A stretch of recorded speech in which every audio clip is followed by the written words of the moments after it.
रंजना की रसोईमध्ये आपले स्वागत। आणि मी घेतले हे असं वांग, थोडंसं जांभळ्या कलरचं आहे आणि खूप मोठं होतं, पण मी थोडंसं याचं भरीत बनवणार आहे। आणि हे थोडेसं वांगी फ्राय, म्हणजे ह्याच्या बघा अशा मी गोल गोल चकत्या कापून घेतल्या, तर ह्याच्यात अजिबात बिया आहेत पण ते एकदम कोळे आहेत।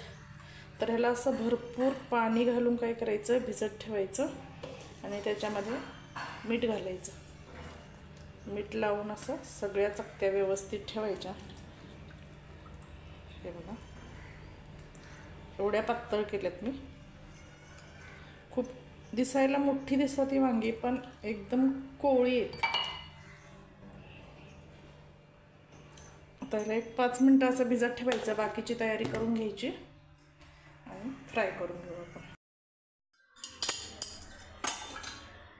गॅसवर एक पॅन ठेवलेला आहे, तवा, आणि याच्यामध्ये थोडंसं तेल घालायचं सगळ्यात आधी, एकदम थोडं। आणि आपल्या ह्या ज्या वांग्याच्या फोडी आहेत त्याला मीठ लावून घ्यायचं, फक्त मीठ थोडंसं। आपण मिठाच्या पाण्यात ते ठेवलेच होते।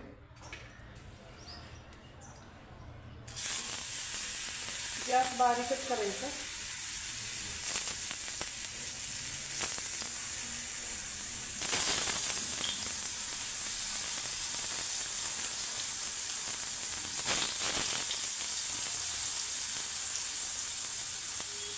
मीठ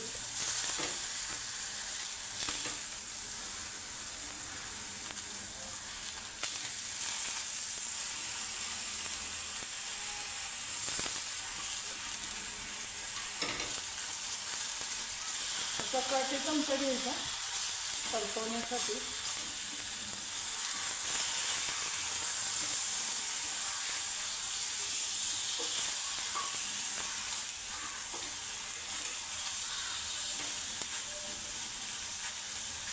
पटपट असं परतवून घ्यायचं, फक्त मीठ लावायचं। त्यानंतर मी त्याला फ्राय करण्यासाठी काय काय घेतलंय बघा,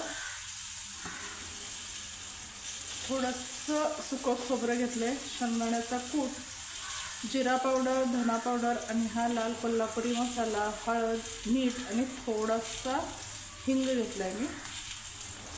आता ह्याच्यात लावताना अंदाजानेच मीठ लावायचं आहे, उगीच जास्त मीठ करायचं नाही। आता हे इकडून तिकडून असं व्यवस्थित बारीक गॅसवर आहे बघा, मी किती बारीक गॅस ठेवलाय, त्याच्यावर ते फ्राय करून घ्यायचं आपल्याला।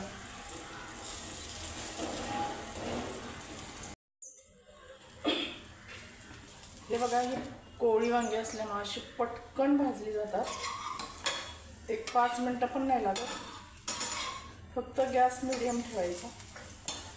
असं करून बघितलं की बघा हे शिजले। आता आपण तिखट मसाले वगैरे लावून का नाही भाजलं, कारण हे आतून व्यवस्थित एकदा भाजलं ना की मसाले पटकन लावून थोडंसं नुसतं हलकंसं परतवून घ्यायचं, ते जास्त वेळ नाही, तर मग ते करपून जातील मसाले। तर हे सगळं आपण आता राहिलेले पण सगळं हे असं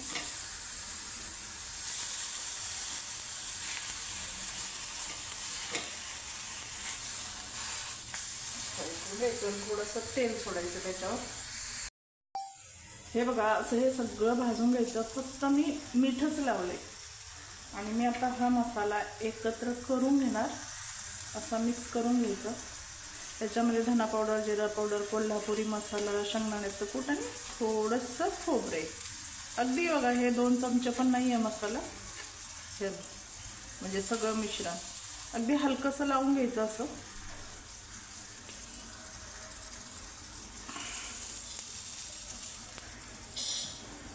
हे बघा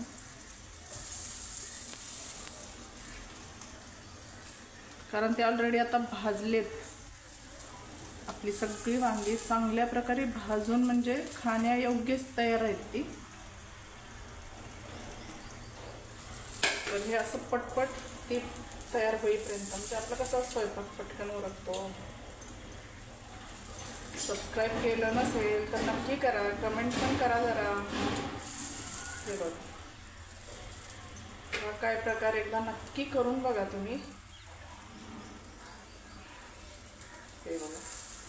मस्त लुसलुशीत झालेत, एकदम शिजून खूप छान. तर अजून ही भाजायची आहे. एकदम असं मीडियम करून घ्यायचे, काप त्याचे पातळ असे व्यवस्थित. हा जो मी सिक्रेट मसाला बनवलेला आहे तो मी काय करणार आहे, मी थोडा मसाला कोल्हापुरी मसाला वगैरे 4 फोडींना तो लावलेलाच आहे हा. तर मी तुम्हाला ह्यातल्या पण 1, 2, 3 फोडींना असा हा मसाला लावून दाखवते. किती छान मस्त लागते बघा, एकदम सिक्रेट मसाला. नक्की मैत्रिणींनो बनवून ठेवा. आता मी ह्या फोडी ज्या चांगल्या भाजलेल्या आहेत एकदम, हे बघा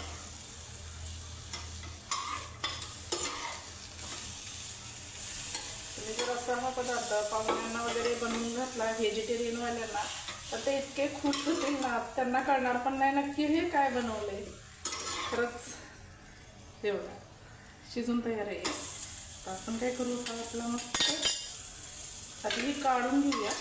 गरम आहे, भाजतंय हाताला. हे बघा असं. आणि अगदी किंचित मसाला जळू नये म्हणून एकदम 1 थेंबर तेलाचा वापर अजिबात जास्त करायचा नाही, कारण ऑलरेडी आपलं हे सगळं तयार आहे.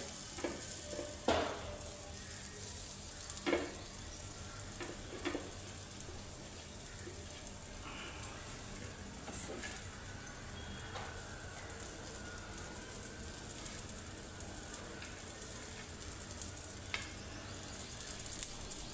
अगदी सुरमई फ्राय सारखं ते दिसायला लागले. त्यामुळे नक्की व्हेजिटेरियनवाल्यांसाठी आता आपण ह्याला आपला हा सिक्रेट मसाला मस्तपैकी असं लावून घेऊया.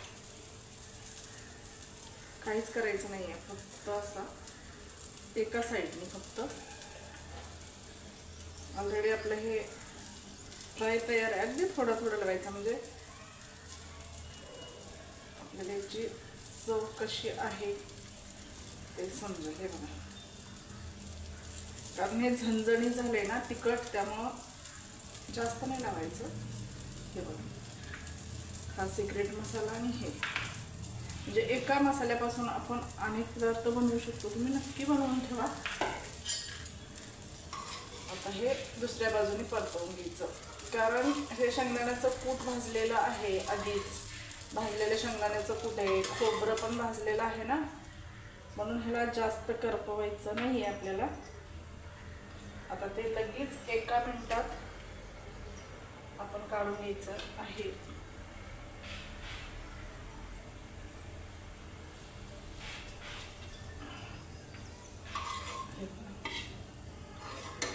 काप आपले खाण्यासाठी तयार आहेत. आता आपण ते काप याच्यामध्ये भाजून घेऊया. आता मी कढईमध्ये थोडंसं 1 चमचाभर तेल घातले. थोडं मला कमीच करू द्या, काही गरज पण नाही एवढ्या तेलाची. हे बघा नुसतं पॅन ओलसर करून घेतला आणि हा आपला सिक्रेट मसाला. आधी थोडं त्याला सेट होऊ द्यायचं. हवं तर हे कूट नको टाकायला, मला असं वाटतं. फक्त त्याचंच बनवू आपण.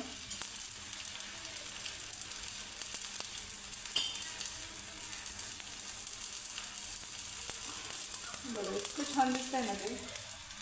थोडंसं त्या बाजूला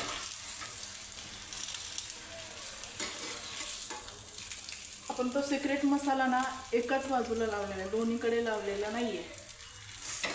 थोडासा तो तिखट झणझणीत आहे. तुम्हाला आवडत असेल तिखट तर तुम्ही ते दोन्हीकडून पण लावून घेऊ शकता. हे बघा हे झालं तयार. आता याला जास्त भाजायचं नाही आहे, नाही तर आपला मसाला करपून जाईल. ऑलरेडी आपले हे आता हे आपण काढून घेऊया. बघा अगदी अर्धा 1 मिनिटात 1 मिनिट पण नाही लागला तो. आता बंद करून घ्यायचा आणि खाण्यासाठी हे वांग्याचे काप तयार. हे बघा खूपच छान, सुंदर, मस्त